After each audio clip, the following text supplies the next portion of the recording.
सस्मित सुबह जिनके बल आठों याम, जिनके बल सस्मित सुबह जिनके बल आठों याम, ऐसी मातृभाषा को कोटि कोटि प्रणाम, कोटि कोटि प्रणाम। नमस्कार, मैं ब्रिजलाला, यहाँ उपस्थित निर्णायक मंडलगण एवं श्रोतागण। मैं आज, जैसा कि आज का विषय दिया गया है, मातृभाषा की सार्थकता पर अपने उद्बोधन लेकर प्रस्तुत हूँ।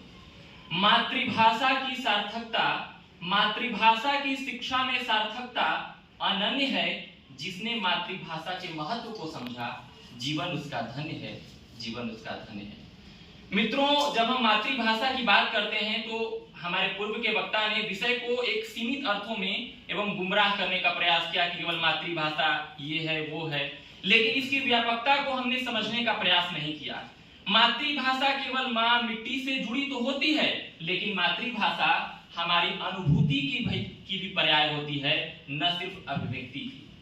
मातृभाषा के लिए मैं एक उदाहरण देना चाहूंगा। दुनिया के विकसित देशों में एक बार एक वैज्ञानिकों ने शोध किया कि एक विदेशी भाषा में हम शिक्षा दे रहे हैं और एक मातृभाषा में शिक्षा दे रहे हैं।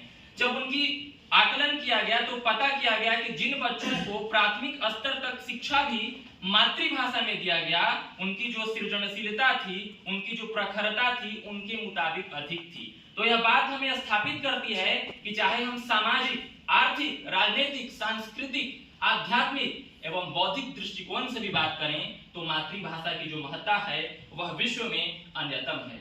महोदय, मैं सभी विकसित देशों की उदाहरण की बात करूंगा, चाहे आप इटली की बात कर लें, जर्मनी की बात कर लें, चीन की बात कर लें, इंग्लैंड की बात कर लें, सभी देशों ने मातृभाषा की सार्थकता को समझा और अपनी शिक्षा जो है मातृभाषा में ही दिया।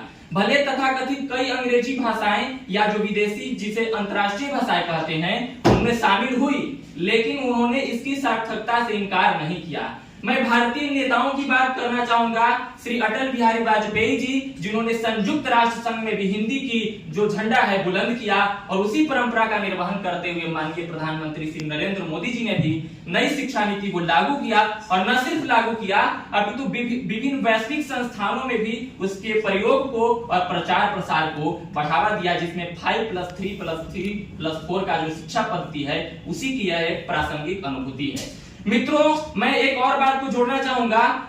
अभी हाल फिलहाल में G20 सम्मेलन हुआ। इस G20 सम्मेलन में भी क्या उसका थीम था? वसुधैव कुटुंबकम, जो कि हमारी परंपरा में निहित है। अयम निजः परो वेति गणना लघु चेतसाम उदार चरितानाम तु वसुधैव कुटुंबकम।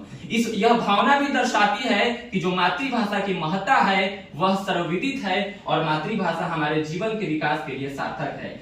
भाषा भाव की जननी है, भाषा भाव की जननी है, भाषा है संवाह, मातृभाषा में ही संभव है सृजनशीलता का प्रवाह, सृजनशीलता का प्रवाह। धन्यवाद।